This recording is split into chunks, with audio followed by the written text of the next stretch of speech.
देखिए आज हम लोग जो कल पढ़े उसके आगे पढ़ेंगे। जैसे कि हम लोग ने कल पढ़ा डेवलपमेंट इकोनॉमिक्स, ठीक है, तो उसके थोड़े से आगे में हम लोग मतलब कि हेरोडामर मॉडल पढ़ रहे थे, इंट्रोडक्शन अजम्पशंस हम लोग पढ़ लिए, actual warranted and natural growth अब हम लोग पढ़ लिए। अब हम लोग क्या देखेंगे, रिलेशंस। और first knife as, second knife edge most important topic है आपकी यूजीसी नेट के पॉइंट ऑफ व्यू से। ओके, तो देखिए आपको सबसे पहले क्या देखना है, तीन कंडीशन जो कि पूछे भी जाते हैं कि मान लीजिए G के इक्वल GW है, C के इक्वल CR है, तो ये क्या होगा, स्टेडी स्टेट होगा, इन्फ्लेशन होगा, अनएम्प्लॉयमेंट होगा। तो आपको याद रखना है कि एक्चुअल ग्रोथ के बराबर अगर वारंटेड ग्रोथ रहे या ये रहे एक्चुअल कैपिटल के इक्वल में अगर रिक्वायर्ड कैपिटल रहे, तो ये क्या हो जाता है, आपका स्टेडी ग्रोथ हो जाता है। इसको हम लोग इक्विलिब्रियम भी बोलते हैं, इसको हम लोग नाइफ एज भी बोलते हैं। फर्स्ट रिलेशन हो गया। अब अगर हम बात करें सेकेंड रिलेशन की, तो सेकेंड रिलेशन क्या है, जब जी आपका ग्रेटर होगा, एक्चुअल आपका ग्रेटर होगा वारंटेड से, तो ये आपका क्या है, इसके आगे आप देखिए रिक्वायर्ड कैपिटल आपका ग्रेटर है एक्चुअल कैपिटल से, तो ये क्या हो जाएगा आपका इन्फ्लेशन। प्राइस बढ़ने वाले कंडीशन में ये होता है, एक्चुअल आपका ज्यादा होता है वारंटेड से और रिक्वायर्ड कैपिटल आपका ज्यादा होता है एक्चुअल से, तो ये सिचुएशन किसका है, इन्फ्लेशन का है। ठीक है, अब थर्ड कंडीशन देखते हैं, जो हम लोग यहाँ पे बात कर रहे हैं वो हम लोग फर्स्ट नाइफ एज में इसको प्रूव करेंगे। आप समझ पा रहे हैं ना, जो हम लोग जिस चीज के बारे में, ये तीन कंडीशन अगर हम बात कर रहे हैं, ये सेकेंड कंडीशन, थर्ड कंडीशन, इसको हम लोग फर्स्ट नाइफ एज में प्रूव करेंगे।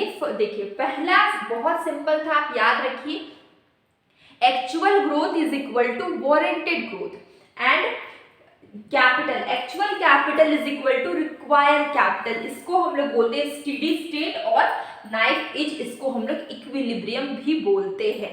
सेकेंड हम लोग ने क्या देखा, सेकेंड हम लोग ने देखा कि G actual growth is greater than warranted growth, actual growth is greater than warranted growth and actual capital is less than required capital.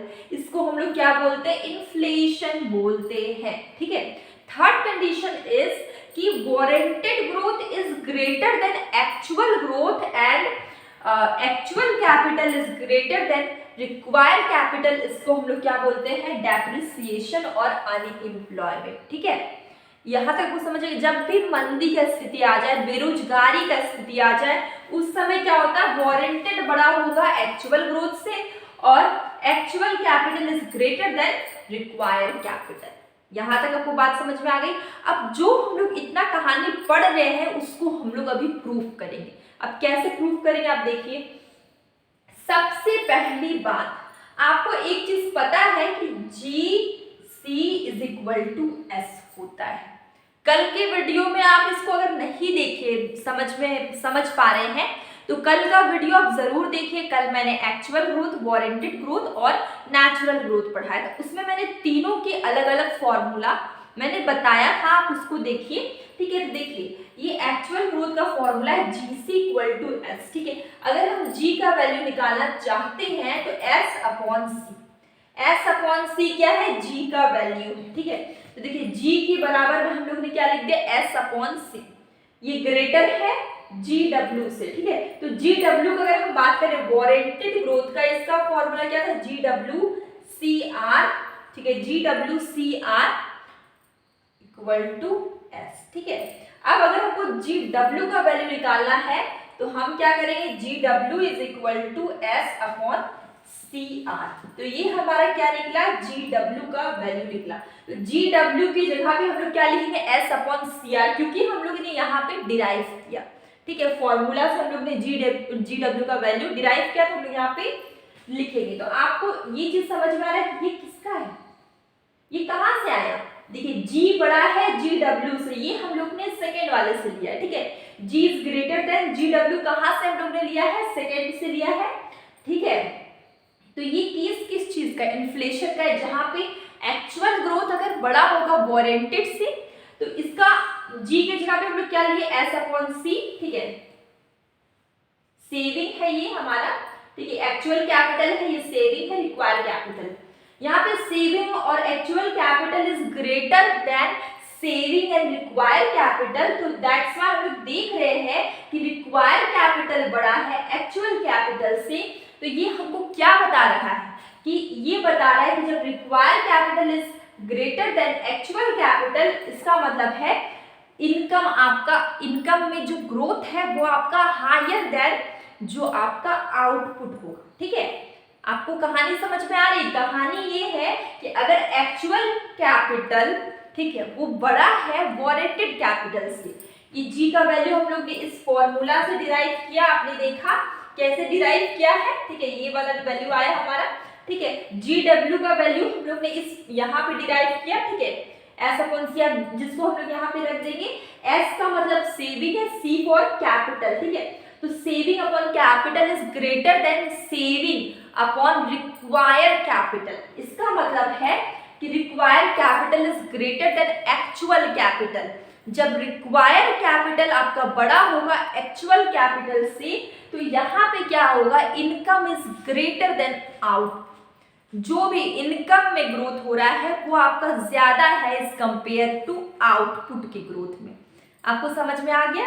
इसके बाद आप देखिए, जब आपका इनकम ज्यादा होगा, नॉर्मली आप समझ लीजिए आपका इनकम है 1 लाख रुपीज। ठीक है, अब आपका इनकम हो गया 1.5 लाख। जब आपका इनकम बढ़ गया, ठीक है, तो आप तो बहुत ज्यादा डिमांड करने लगे। जब आप ज्यादा डिमांड करने लगे तो क्या हो जाएगा, लोग तो इन्फ्लेशन बढ़ जाएगा, लोग डिमांड ज्यादा कर रहे हैं, अब कोई भी चीज महंगे प्राइस में मिलेगी। ठीक है, तो ये क्या बताता है कि डिमांड, जब आपका डिमांड ज्यादा होगा तो क्या होगा, डिमांड आपका ज्यादा होगा तो प्राइसेस बढ़ जाएगी, जिसके कारण जब प्राइसेस बढ़ती है उसको हम लोग क्या बोलते हैं, इन्फ्लेशन बोलते हैं। ये किस चीज का केस हुआ, इन्फ्लेशन का केस हुआ। इसका जस्ट अपोजिट हम लोग यहाँ पे लिखेंगे तो हमारा किस चीज का केस होगा, डिप्रेशन का, अनएम्प्लॉयमेंट। तो यहाँ पे आप देखिए जस्ट अपोजिट केस है फर्स्ट के, जस्ट अपोजिट। इसमें क्या एक्चुअल ग्रोथ बड़ा है वारंटेड से, लेकिन इसमें क्या होगा, वारंटेड ग्रोथ बड़ा है एक्चुअल से। अब मैंने फॉर्मूला बनाने को सिखा दिया था कि G W is equal to S. ठीक है, तो हम लोग क्या करेंगे, जी का वैल्यू निकालें, G is equal to S upon C. ठीक है, ये मैंने बताया। तो जी की जगह पे हम लोग क्या लिखेंगे, एस अपॉन सी लिखेंगे। और मैंने एक और चीज अभी बताया था कि G W C R is equal to S. अगर जी डब्ल्यू का वैल्यू निकालना है तो एस अपॉन सी आर। ठीक है, ये आपका जी डब्ल्यू की जगह पर हम लोग क्या पुट करेंगे, value S upon C R, यहाँ पे किया हुआ है। ठीक है, तो आप यहाँ पे देखिए सी बड़ा है सी आर से। आप ये थर्ड वाला केस देख लीजिए कि जी डब्ल्यू बड़ा होगा जी से, मतलब कि warranted growth is greater then actual growth and required capital is less then actual capital. ठीक है, तो ये डिप्रेशन और अनएम्प्लॉयमेंट का केस है। मैंने हम लोग को यही प्रूव करना है, डिप्रेशन अनएम्प्लॉयमेंट।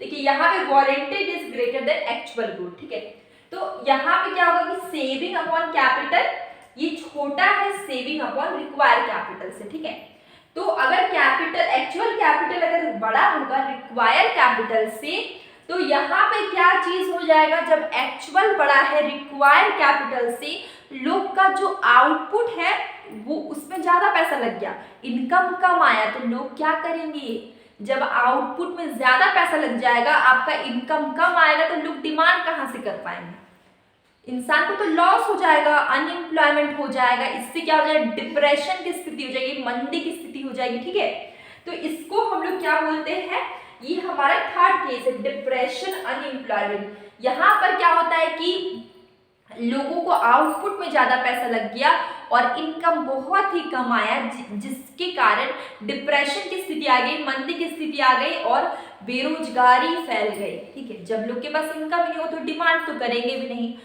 लोगों से एम्प्लॉयमेंट भी चला जाएगा, मतलब रोजगार भी चला जाएगा और इससे क्या हो जाएगा, पूरे इकोनॉमी को लॉस हो जाएगा। तो ये दो केस हमारे क्या था, फर्स्ट नाइफ एज इक्विलिब्रियम मैंने इस तरीके से समझाया था। ठीक है, आपको कैसा लगा आप मुझे जरूर बताइएगा कमेंट बॉक्स में।